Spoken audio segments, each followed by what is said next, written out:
Hello दोस्तों, good evening. उम्मीद करते हैं आप सब लोग अच्छे होंगे।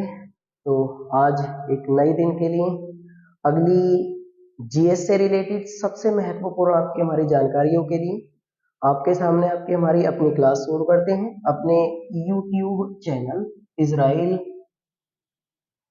सर जीएस में। उम्मीद करते हैं आपको सब वीडियो खासी इंफॉर्मेटिव बहुत अच्छी जानकारी की आपको समझ आ रही होगी। और हम लोग बार बार एक ही बात पर कोशिश कर रहे हैं कि हम सब लोग सभी जीएस पढ़ने वाले आपके स्टूडेंट का, सभी जीएस पढ़ने वाले विद्यार्थियों का हम बस नजरिया चेंज करना चाहते हैं कि वास्तविकता में हम सब लोग मिलकर ये कोशिश करें कि हमारे एग्जामों में जीएस किस हिसाब से सबसे ज्यादा पढ़ी हुई आ सकती है, यानी जिन टॉपिक को हम पढ़ें वही टॉपिक हमारे एग्जाम में मिल जाए और उसी टॉपिकों से रिलेटेड जीएस हम कोशिश कर रहे हैं कि आपके एग्जामों में मिले और आपके एग्जामों में वो सबसे ज्यादा आए। और मैं बार बार आपको यही समझाने की कोशिश कर रहा हूँ। कल भी हमने एक बड़े अच्छे इंफॉर्मेटिव मुद्दे पर बात करी थी, जो भारत की इन्वेस्टिगेशन एजेंसियां थी, भारत की आपकी जो जांच एजेंसियां थी, और बहुत महत्वपूर्ण जानकारी है क्योंकि उनकी हाल फिलहाल में चर्चा हो रही है। तो आज हम बात करेंगे अपने चैनल में आपकी, आज सभी लोगों को पता है कि 14 नवंबर है और 14 नवंबर 2022 का आज दिन है। और सभी लोग जानते हैं कि 14 नवंबर को हम हर वर्ष भारत में नेशनल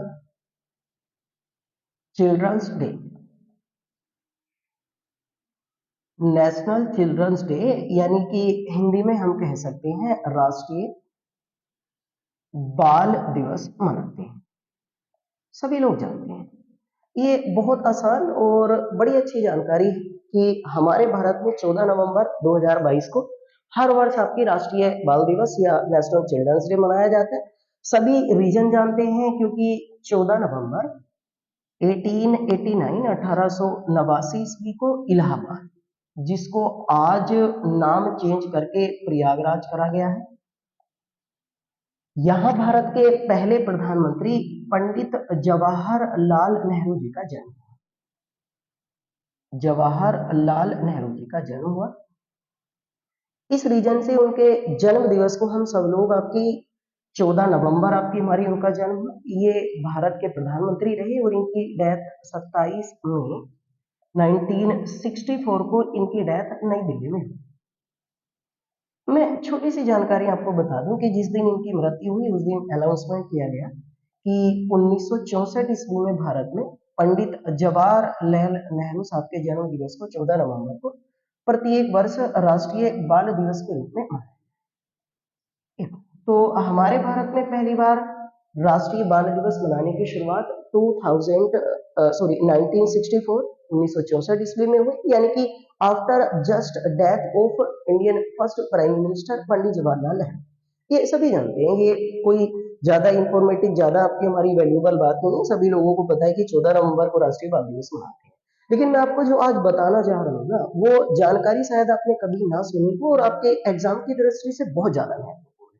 प्लीज कृपया करके अपने आप को एनर्जेटिक बनाए रखें और कोशिश इस बात की करें कि जो एग्जामों में आता है या जो न्यूज पेपरों में आपकी हमारी चल रहा है उससे रिलेटेड हम सबसे महत्वपूर्ण आपकी जीएस के मुद्दों पर आपकी चर्चा करेंगे।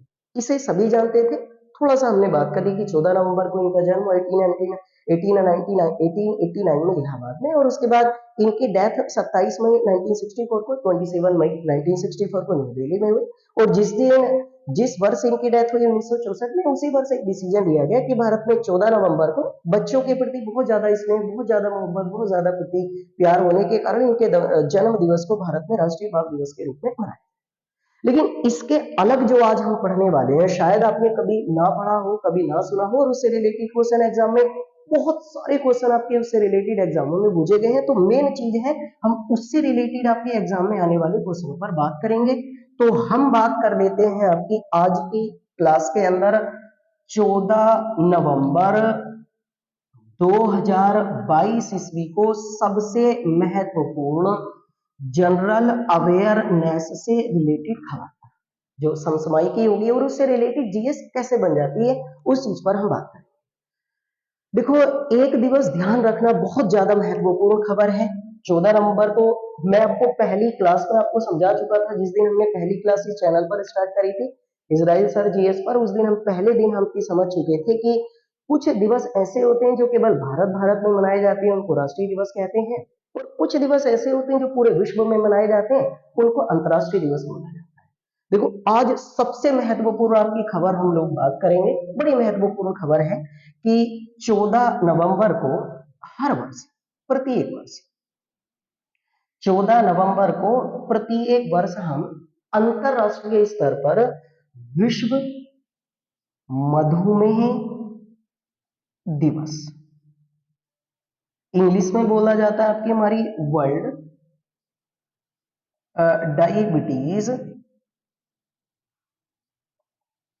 डे, इंग्लिश में बोला जाएगा आपकी हमारी विश्व वर्ल्ड डायबिटीज डे, और हिंदी में कहते हैं विश्व मधुमेह दिवस बोला जाता है।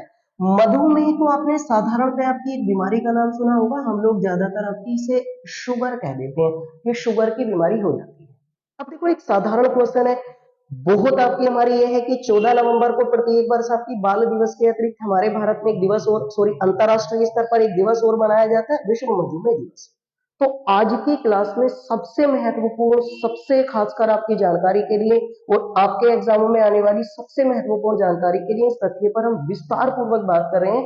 कृपया करके अंत तक वीडियो में बने रहें और लास्ट तक देखें, और कृपया करके पैड डाउन करें, क्योंकि इससे रिलेटेड जानकारी ढेर सारे आपके कॉम्पिटिटिव एग्जामों में सबसे ज्यादा आ चुकी है। तो इसलिए मैं कोशिश कर रहा हूँ एनर्जी अपनी बनाए रखें, लास्ट तक देखें, स्किप करने की कोशिश ना करें। स्किप करेंगे तो बहुत सारी जानकारी आपसे मिस हो सकती है।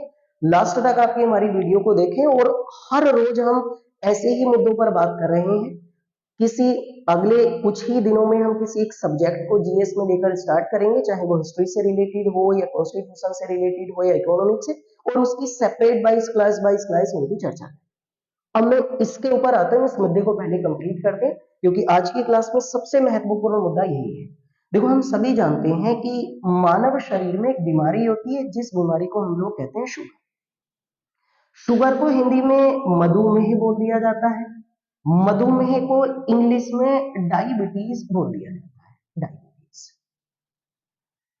डायबिटीज या हिंदी में मधुमेह शुगर कहते हैं। आपने सुना होगा बहुत सारे व्यक्तियों में कि आजकल तो यंग जनरेशन में भी बहुत ज्यादा दिक्कत है, जो लोग ज्यादा आपकी हमारी टहलने की कोशिश नहीं करते हैं, बिल्कुल आराम से रहने की कोशिश करते हैं, जो एजिड पर्सन होते हैं कि उनमें एक बीमारी हो जाती है शुगर या डायबिटीज। अब इस बीमारी के लेने देने से आपकी 14 नवंबर का क्या आपकी हमारी लेना है, इसको ध्यान से सुने और कृपया करके आपकी कोशिश करें कि ये जानकारी आपके एग्जामों के लिए सबसे ज्यादा आपकी हमारी इंफॉर्मेटिव होगी, सबसे ज्यादा महत्वपूर्ण होगी। देखो, इसके बारे में अगर हम बात करें मानव शरीर में, और बाद में आ जाएंगे फिर 14। देखो, ये जो बीमारी मानव शरीर में होती है, शुगर, मधुमेह या डायबिटीज की, एक मानव शरीर में हार्मोन्स का स्रावन होता है। हार्मोन्स, देखो, एक दो चीजें हैं, मैं आपको जल्दी से आपकी हमारी जानकारी दे देता हूँ। हार्मोन्स का स्रावन होता है, और इस हार्मोन्स का नाम होता है इंसुलिन। इंसुलिन जो हार्मोन्स है, जब इसकी मात्रा मानव शरीर में कम हो जाती है, जब इसकी मात्रा मानव शरीर में कम हो जाती है, तो इसकी मात्रा कम हो जाने से शरीर के अंदर शुगर लेवल बढ़ जाता है।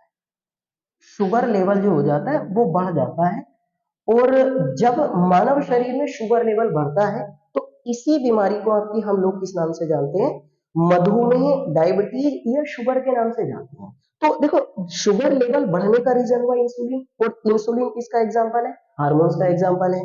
अब ये जो इंसुलिन हार्मोन्स है, जिसके हम लोग बात करें, जो इंसुलिन हार्मोन्स है, इंसुलिन हार्मोन्स की पूरे विश्व में सबसे पहले खोज एक वैज्ञानिक थे कनाडा के रहने वाले, और इनका नाम था एफ.जी. बैटिंग।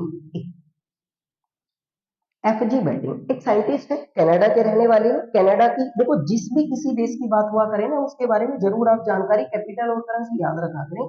कनाडा की राजधानी है ओटावा, और यहाँ मुद्रा चलती है कैनेडियन डॉलर। देखो, डॉलर लिख दिया मैंने, लेकिन इसका नाम कैनेडियन डॉलर होता है। कनाडा के रहने वाले एक साइंटिस्ट थे एफ.जी. बैटिंग साहब। इन्होंने 1922 ईस्वी में सबसे पहले पूरी दुनिया में इन्होंने इंसुलिन हार्मोन्स की खोज की, एफजी बैटिंग 1922। अब ये जो एफजी बैटिंग है, इनके अगर हम जन्म की बात करें, तो एफजी बैटिंग का जन्म 14 नवंबर 1891 को कनाडा में हुआ और इनकी मृत्यु 21 फरवरी 1951 1951 ईस्वी को इनकी डेथ भी कनाडा में हुई। अब देखो मेन जानकारी यही है कि 14 नवंबर को जन्म हुआ 1891 ईस्वी को एफजी बैटिंग जी का, और इसी रीजन से जिन्होंने इंसुलिन हार्मोन्स की खोज करी वो एफजी बैटिंग थे। और एफजी बैटिंग का जन्म 14 नवंबर को होने के कारण प्रति एक वर्ष इंसुलिन की खोज करने के कारण इनके जन्म दिवस को अंतरराष्ट्रीय स्तर या वर्ल्ड लेवल पर विश्व मधुमेह दिवस के रूप में सेलिब्रेट किया जाता है या फिर मनाया। बड़ी महत्वपूर्ण जानकारी है, कोशिश करें जितनी मैं बातें आज बताऊं उसको ज्यादा से ज्यादा लोगों तक पहुंचाएं, शेयर करें और हमारे चैनल को सब्सक्राइब करने की आपकी हमारी कोशिश करें और लास्ट तक वीडियो देखें और अपने नोट्स बनाएं, क्योंकि मेरे द्वारा जो चीजें बताई जा रही हैं उनके अगर आप नोट्स करेंगे तो जितने भी कॉम्पिटिटिव एग्जाम है, जैसे आने वाले समय में एसएससी सीजीएल का एग्जाम होने वाला है या एसएससी जीडी का एग्जाम होने वाला है, उन एग्जामों के लिए सबसे ज्यादा महत्वपूर्ण होगी। ये साधारणतः हुई। अब देखो जब कभी भी इस विश्व में कोई भी दिवस मनाया जाता है, जैसे आज हम विश्व मधुमेह दिवस मना रहे हैं, वर्ल्ड डायबिटीज डे मना रहे हैं, तो जब कोई भी दिवस मनाया जाता है तो हर एक दिवस मनाने का कोई ना कोई एक उद्देश्य जरूर होता है। उद्देश्य यानी कि हर एक दिवस मनाने का कोई ना कोई आपकी पर्पस जरूर होता है। अब इस पर्पज को या उद्देश्य को लोगों तक पहुंचाने के लिए जो हमारे द्वारा एक विषय चुना जाता है ना, इस विषय को थीम कह दिया जाता है। थीम या फिर हिंदी में इसे कह दिया जाता है विषय वस्तु। थीम या फिर हम लोग इसे विषय वस्तु कह देते हैं। क्यों कोई भी एक विषय चुना जाता है। अब आज के बारे में देखो, जैसे 14 नवंबर का दिन है, विश्व मधुमेह दिवस मना रहे हैं, तो इसका कोई ना कोई एक पर्पज होगा, यानी कि हम लोगों तक इस रोगों के बारे में जानकारी पहुंचाएं। तो विश्व मधुमेह दिवस के लिए कोई ना कोई एक विषय वस्तु चुन ली जाती है। उस विषय वस्तु को आपकी क्या बोल दिया जाता है, याद से सब लोग लिखें कि 14 नवंबर 2022 विश्व मधुमेह दिवस, मधुमेह दिवस की थीम क्या रखी गई है। तो विश्व मधुमेह दिवस की जो थीम रखी गई है वो ध्यान से सब लोग आपकी हमारी लिख लें। इसकी थीम रखी गई है access to diabetes, diabetes education. Access to diabetes education, access का मतलब पहुंचाना है, उसके बारे में जानकारी हासिल करना है, यानी मधुमेह आपकी हमारी मधुमेह से रिलेटेड शिक्षा को लोगों तक पहुंचाना। ये वर्ष 2022 ईस्वी में 14 नवंबर 2022 को विश्व मधुमेह दिवस की थीम रखी गई है। बहुत ज्यादा थीम आती है आपके एग्जाम में, इसीलिए मैं आज इस टॉपिक को लेकर आया हूं, क्योंकि आपको पता चले कि एग्जाम में क्वेश्चन आते कहां से और उन्हें आपकी क्वेश्चनों को कैसे करके मेमोराइज और कैसे करके पढ़ना चाहिए। अब देखो 14 नवंबर को साधारणतः एक दिवस मनाया गया।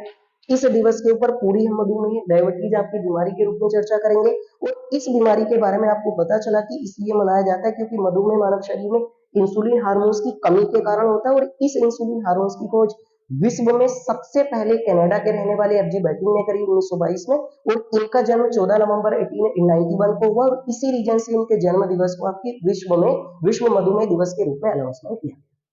अब देखो मैं आपको डिटेल में समझाने के लिए जा रहा हूं, कोशिश करें आपकी हमारी कि अब ये हम समझ लेते हैं कि मधुमेह है क्या और इंसुलिन आपकी हमारी कैसे काम करता है, इंसुलिन क्या है और मधुमेह कैसे काम करता है, इसके ऊपर हम लोग आपकी हमारी विस्तार पूर्वक चर्चा कर लेते हैं, समझ लेते हैं। देखो एक बात आपकी हमारी यहाँ ध्यान से समझना, सब लोगों ने आपकी मेमोराइज कर लिया होगा, पेन डाउन करा करो, लास्ट तक देखा करो किसी भी चीज को और उसमें कोशिश करा करो कि हम चीजें लिखें। देखो पहली बात यह है, मैं यहाँ पर आपकी हमारी एक चित्र बना रहा हूँ, ध्यान से समझना सारे लोग। देखो ये होता है, देखो एक जैसे ह्यूमन बॉडी का एक स्ट्रक्चर बनाते हैं स्टोमच के नीचे का, ये ह्यूमन बॉडी का आपकी हमारी एक स्ट्रक्चर है, मान लेते हैं ये ह्यूमन बॉडी का एक स्ट्रक्चर है। अब देखो ये पेट मान लेते हैं, इसमें एक यहाँ एक ग्रंथि होती है, देखो मैं भी बताता हूँ सारी चीजें। इसके नीचे आपकी हमारी एक ग्रंथि इस आकार में, इसकी बिल्कुल बराबर में एक और ग्रंथि होती है आपकी इस शेप में।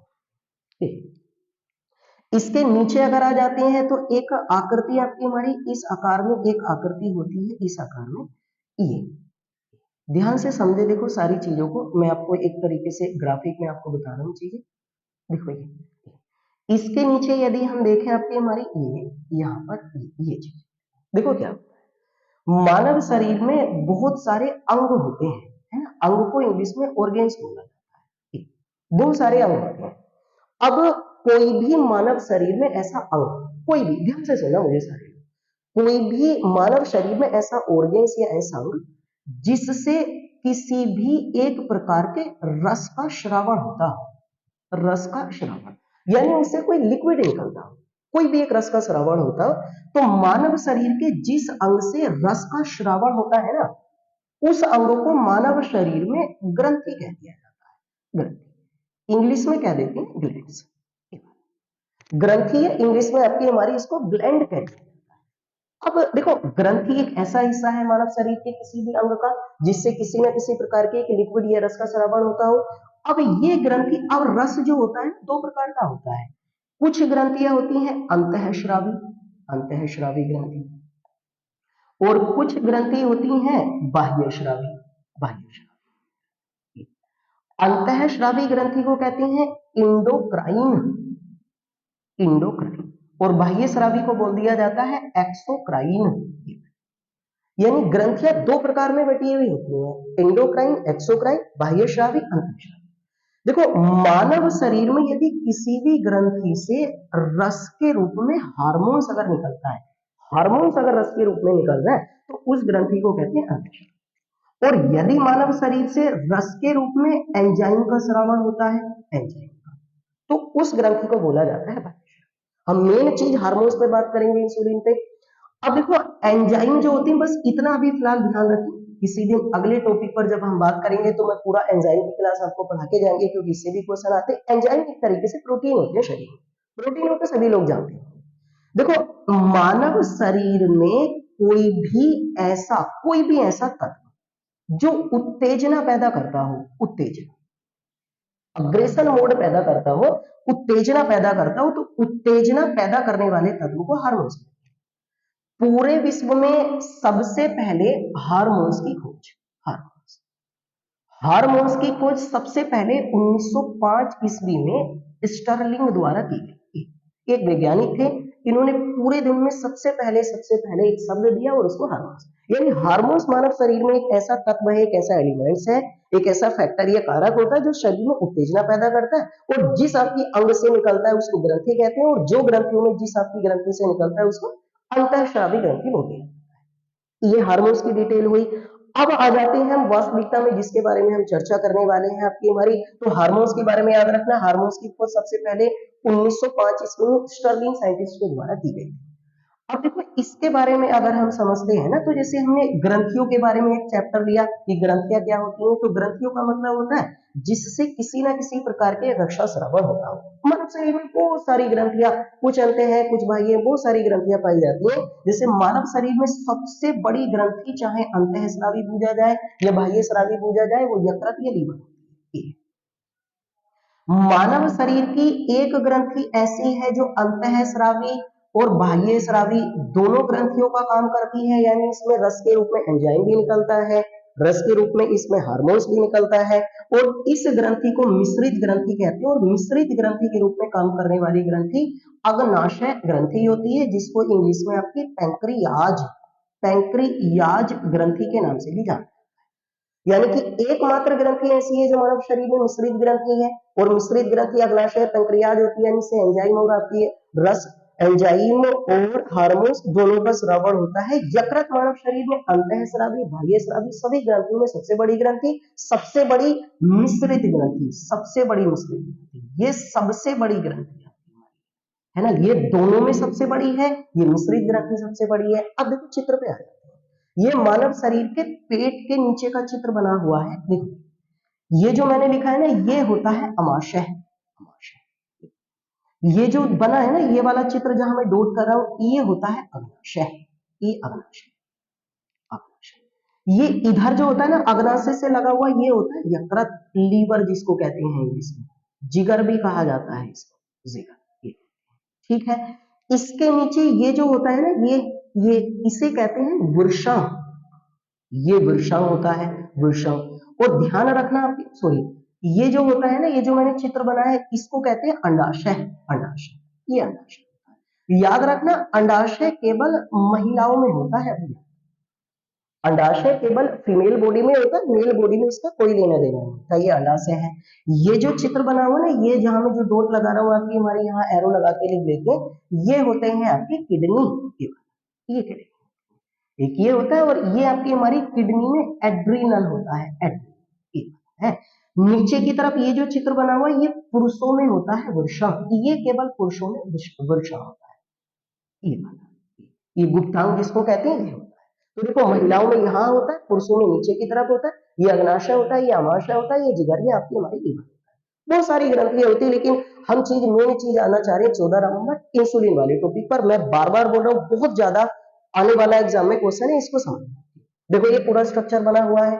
अब इस वाले स्ट्रक्चर में अगर देखें तो मानव शरीर की सबसे बड़ी ग्रंथि है, मानव शरीर की सबसे बड़ी मिश्रित ग्रंथि है। अब मानव शरीर की मिश्रित ग्रंथि से इस रीजन से बोला गया क्योंकि इस ग्रंथि से रस के रूप में एंजाइम और रस के रूप में आपकी हार्मोन्स दोनों का स्राव होता है। अब देखो कोई सी भी ग्रंथि हो, किसी भी आपकी ग्रंथि को एक्टिव रखने के लिए कोशिकाओं की जरूरत होती है। कोशिकाओं को हम एक अलग चैप्टर लेकर चलेंगे इंग्लिश में, सेल्स में। कोई भी ग्रंथि अगर एक्टिव है, सक्रिय है, तो उसको अपने आप को सक्रिय रखने के लिए किसकी जरूरत होती है? आपकी जरूरत पड़ती है आपकी कोशिकाओं की। अब अग्नाशय ग्रंथि की यदि हम बात करें तो अग्नाशय ग्रंथि में सबसे महत्वपूर्ण 4 कोशिकाएं पाई, सबसे महत्वपूर्ण 4 कोशिकाएं पाई जाती है अग्नाशय ग्रंथि के अंतर्गत। अब ये जो अग्नाशय ग्रंथि के अंतर्गत 4 कोशिकाएं होती है ना, उनके मैं नाम लिखता हूं, या ध्यान से सब लोग पेट डाउन करें। देखो एक होती है अल्फा सेल्स, अल्फा कोशिकाएं, एक होती है बीटा सेल्स, एक होती है आपकी हमारी डेल्टा सेल्स, और एक होती है आपकी पी या F sales. P F sales लिखा हुआ सबके आगे, यानी कोशिका। अब अल्फा कोशिका से जो हार्मोन्स निकलता है ना, उसका नाम होता है ग्लूकेगोन। ग्लूकेगोन। बीटा कोशिकाओं से जो हार्मोन्स निकलता है, जिसके ऊपर हम आज चर्चा कर रहे हैं, इंसुलिन हार्मोन्स निकलता है। डेल्टा कोशिका से जो हार्मोन्स निकलता है, इसको कहते हैं आपकी हमारी भैया सोमेटेस्टेटिन। सोमेटेस्टेटिन हार्मोन्स निकलता है। और पीपी या एफएफ सेल से जो हार्मोन्स निकलता है वो होता है पॉलीपेप्टाइड।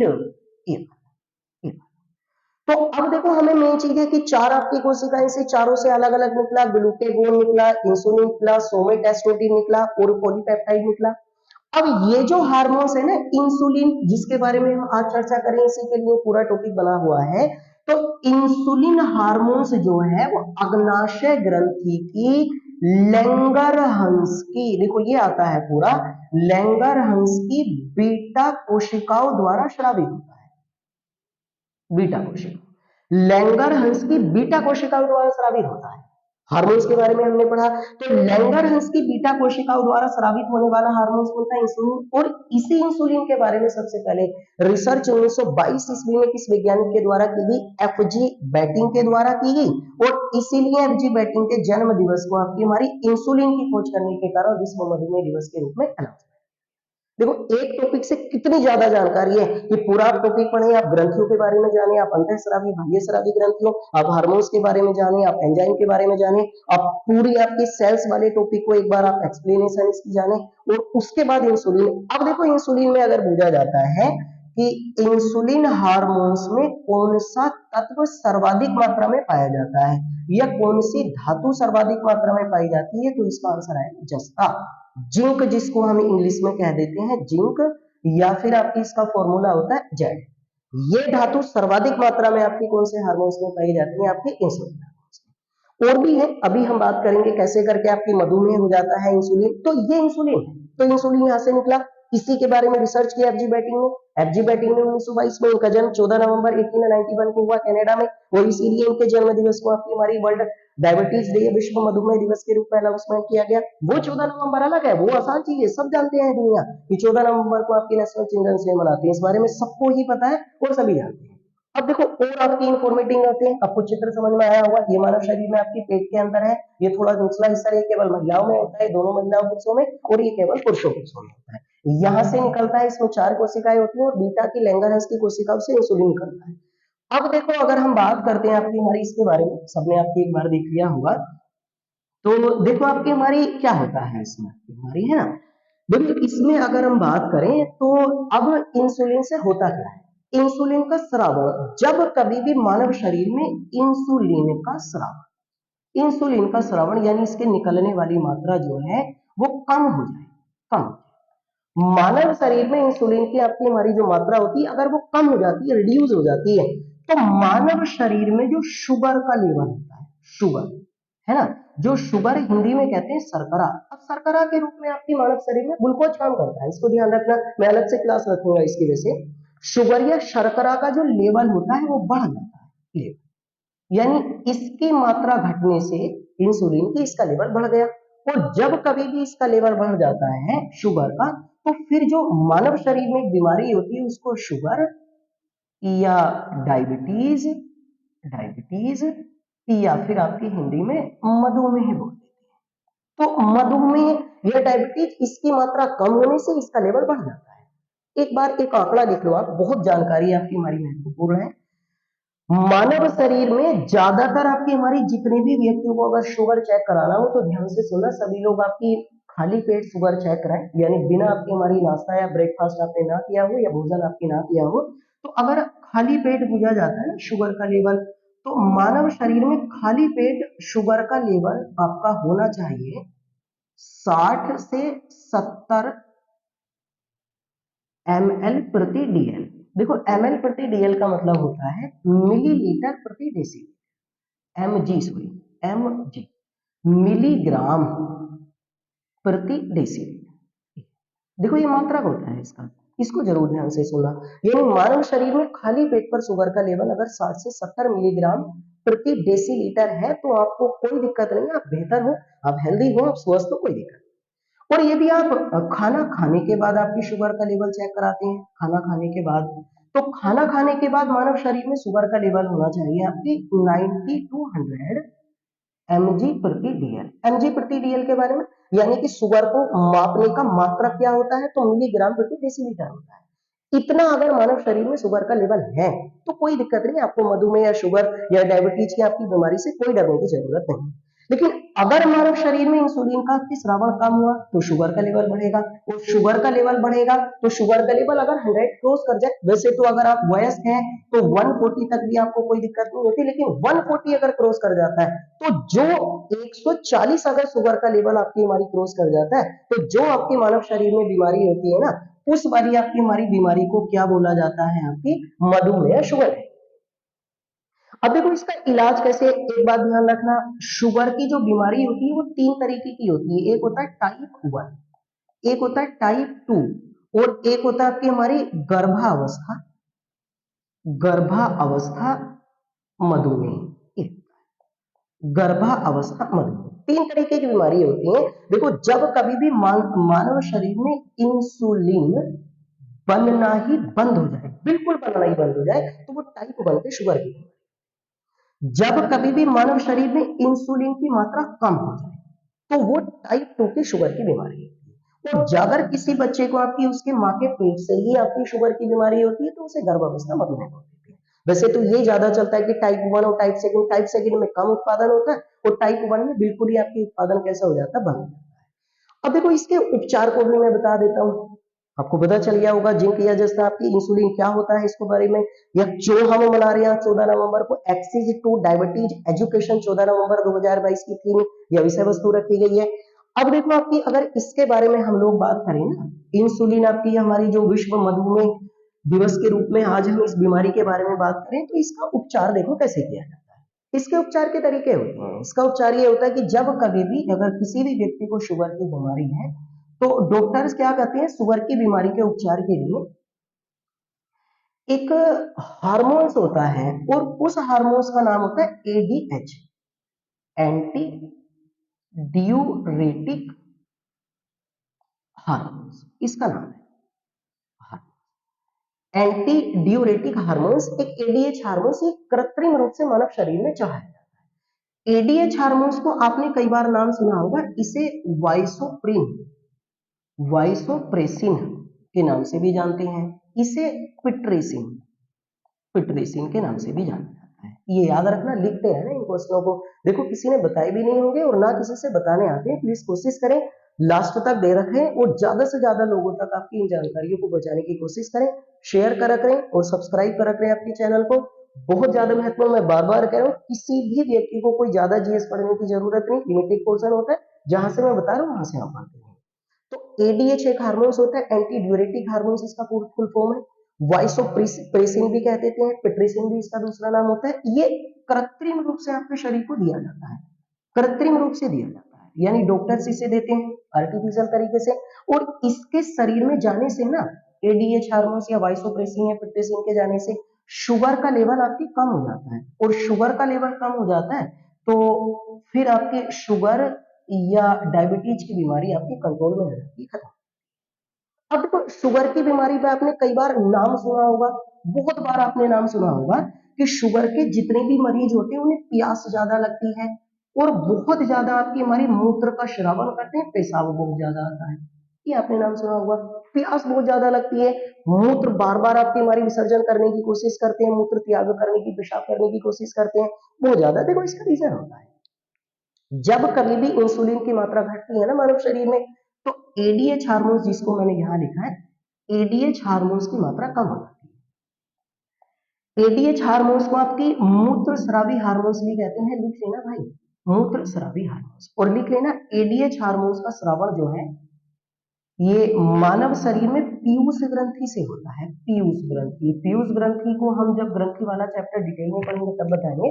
पीयूष ग्रंथि को मास्टर ग्रंथि भी कहते हैं और इंग्लिश में पीयूष ग्रंथि को पीट यूट्री ग्लैंड्स कहते हैं, पीट यूट्री ग्रंथि या पीट यूट्री ग्लैंड्स बोला जाता है इंग्लिश में।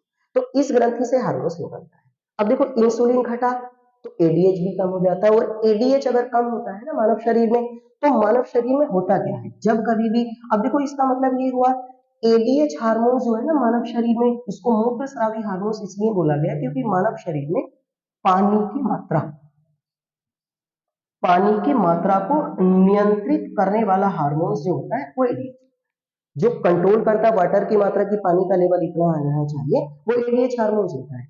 अब एडीएच हार्मोन्स ने आपके शरीर में आपकी पानी की मात्रा को कंट्रोल करा, लेकिन अगर इसकी मात्रा कम हुई तो वाटर लेवल मानव शरीर में गिरा, और यदि मानव शरीर में वाटर लेवल गिरता है ना तो पेशाब बहुत अत्यधिक मात्रा में आता है, पेशाब अत्यधिक मात्रा में आता है।